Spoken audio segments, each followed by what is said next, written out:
Welcome to the Daily Decrypt, the go-to podcast for all things cybersecurity. Get ready to decrypt the complexities of cyber safety and stay informed. Today is January 31st, 2024, the most important day of your life. Here is your host, Offset Keys. Good morning, everyone, and welcome back. I received a lot of good feedback on the formatting, making it more accessible to a larger audience. So I'm going to give it another shot today, hopefully a little more cohesive. Today, I have 3 stories for you. Up first, we're going to be discussing the phantom hacker scams, which is a new wave of cyber deceptions targeting seniors. We have Citibank and their legal battle, alleged negligence in protecting customers from cyber fraud.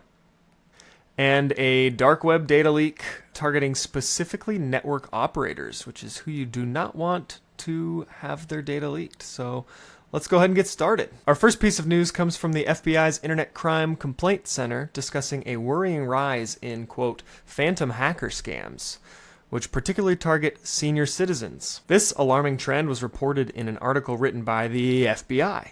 They reveal a scam that unfolds in several phases, starting with imposters posing as tech support, then as financial institution representatives, and finally as U.S. government officials. It's a very complex ruse where attackers gain remote access to victims' computers under the guise of providing technical assistance. So I don't know if any of you have ever received a scam call that sounded extremely realistic, but I have, and they often use multiple parts. They give you phone numbers to call, they give you websites to go to over the phone, and they sound very official. So in the first half of 2023 alone, there were about 19,000 complaints filed with the FBI and losses exceeding $542 million. So it's not just those numbers that are staggering, it's the methodical, calculated approach of these scammers. They coerce their victims into transferring their life savings to so-called safe accounts, often overseas, leaving the victims financially devastated. So let me just describe to you the way that these attacks unfold. You receive a call, and like I said, specifically targeting senior citizens. So your grandma receives a call saying, hey, we have this issue with your banking account. We're actually closing the bank account, something really official sounding, and we need you to hop on a call with our tech support. And so maybe they transfer you, maybe they give you a number to call, maybe something else. And they're like, hey, great, we've been waiting for your call. There's been an issue with your account. Your entire life savings is at risk. We need you to move it to this account. And so then they talk to a financial advisor, not at their bank. And this advisor's like, yeah, this is official, like blah, blah, blah, blah. Okay, so you're getting transferred around. Everything sounds great. The person sounds great over the phone, English speaker, probably better than the tech support you're going to receive at the bank. They sound very cohesive and put together, and what they're telling you makes sense. So you do what they ask, you transfer the money, and now the attackers have the money. So how can you combat this type of thing? What do you talk to your grandparents about? How do you make sure that, because everything sounds so official, how do you identify this? This isn't a phishing link. There's not like a suspicious URL. No, there's no real indicators that this could be fake or that this is even real. Like, how do you identify this? Okay, you can't identify these attacks as they're happening. I'm just going to go ahead and say that. Maybe you can, maybe you can't. Plan to not be able to identify these attacks. So that's not helpful, right? What can you do? Since you can't identify these attacks, you cannot receive calls and give any information over any call you've received. So to help that make sense, if someone calls you and asks for any information, asks you to do anything, if it's a $10 charge, if they ask for your credit card, anything, do not give it to anyone who calls, even if you're kind of expecting that call. Instead, get the name of their institution, get their name, get whatever you can, hang up the phone. Go to Google, type in that information. Say, for instance, it's Bank of America. Okay, find bankofamerica.com. Do not click on an advertisement for bankofamerica.com. On Google, it'll say ad, targeted ad, paid ad, something over the link when you Google bankofamerica.com. It's really unfortunate, but I could myself purchase that ad space on Google with a non-Bank of America URL.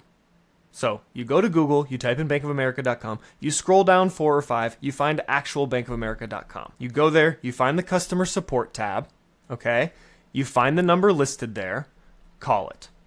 This is going to be inconvenient. You're going to have to wait on hold. You might have to wait on hold for an hour. So it sounds unnecessary, but trust me, it's very necessary, especially in this day and age where people can mimic websites, people can mimic voices, people can do anything.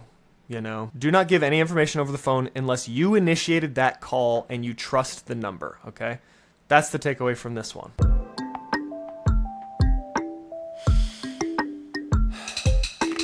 So up next we have Citibank's legal battle. Basically, Citibank is being sued by the New York Attorney General for failures in defending customers against cyber fraud. Okay, so what does that mean? It's pretty vague. So the New York Attorney General's lawsuit against Citibank, detailed in a complaint, accuses the bank of not adequately safeguarding customers from cyber scams, including phishing and SIM swaps, resulting in a substantial financial loss. BleepingComputer Reports further illuminate the situation, revealing that the lawsuit alleges Citibank exploited regulatory loopholes, denying reimbursement to fraud victims. The AG claims that these actions violated the Electronic Fund and Transfer Act, which mandates customer reimbursement for unauthorized electronic transactions. Okay, so essentially Citibank received complaints from its customers that their information had been stolen, that their accounts had been hacked into. Now, people assume hacking into means someone did something really fancy with JavaScript, scripting in the back end, run a password cracker, you know, did some OSINT and did all this stuff. But hacking is also social engineering. So the previous story, phantom hacker scams, where they just call you, that's hacking.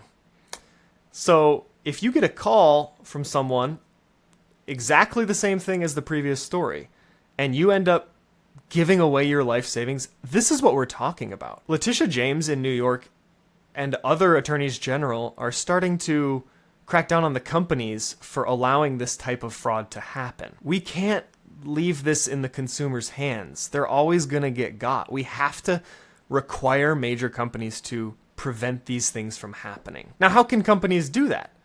Companies need to figure out ways to make sure that this fraudulent activity doesn't happen. Perhaps anytime someone requests a large transfer, the customer service is required to discuss how fraud occurs, common tactics that are happening right now, and have prompting questions like, did somebody from this bank call you and ask you to make this transaction? Anything like that. The New York Attorney General is suing Citibank for allowing these phishing scams and SIM swapping scams to happen. Okay, so SIM swapping is completely out of the user's control. It's essentially when an attacker calls a carrier and they convince the carrier to swap your SIM to their phone using social engineering, answering your personal questions that you've indicated on the website. Like Verizon is like, what's your mother's maiden name? What was the name of your first dog? They go to Google and they figure out those answers. They convince this carrier to swap the SIM. Then they go to your bank, Citibank, and they type in your username and password, which was found on the dark web because you haven't changed it. What do they do next? Citibank sends you a text message. In that text message is a code. Unfortunately, that text message did not go to you. It went to the attacker. Now the attacker has access to your Citibank. Doesn't really sound like Citibank's problem, right? But we need it to become Citibank's problem. It's necessary for these enterprises to start taking responsibility of the security. Attackers are going to continue to become more robust and creative, and we need to help individuals secure their presence online.